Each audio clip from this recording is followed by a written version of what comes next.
First tonight, we are hearing from a Rincon family whose Mother's Day ended with their 2-year-old daughter needing brain surgery. It all happened after a game of hide and seek. The little girl is now doing okay. WSAV's Brian Gallagher spoke with the family about the ordeal. He's on your side with what they want other parents to know when they aren't sure whether something's wrong. Yep. Well, 2-year-old Riley Bacon was released from the hospital today after having emergency brain surgery on Mother's Day. Her parents tell me they didn't know if she'd make it, let alone walk and talk on her own. This past Mother's Day, Riley Bacon was playing hide and seek with her mom. Her parents could have never imagined a simple game could almost take their daughter's life. She stopped and turned around and looked behind the door, and her mom was like, boo.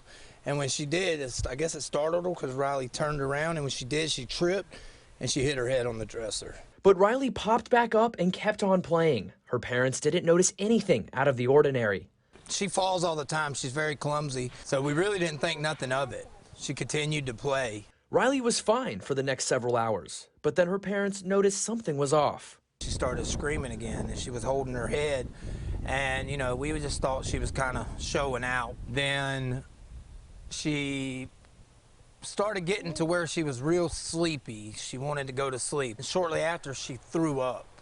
And when she threw up, she literally laid her head in the toilet while she was throwing up. I knew something was wrong. Turns out Riley was suffering from an epidural hematoma, which is a type of brain bleed. Her parents rushed Riley to Effingham County Hospital, where they found out that she needed to be airlifted to Memorial Health in Savannah. Not at all how her mom thought Mother's Day would go. It was really scary.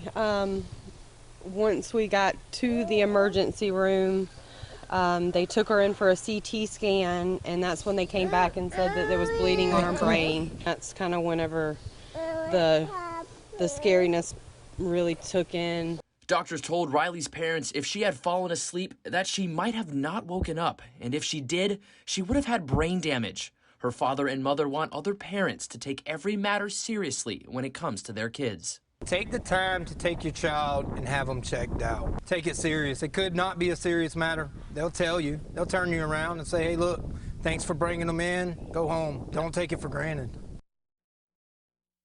Riley is now back at home like nothing ever happened, and the family will have a chance to meet the ones who airlifted her to the hospital in the coming weeks. Brian Gallagher, WSAV News 3, on your side.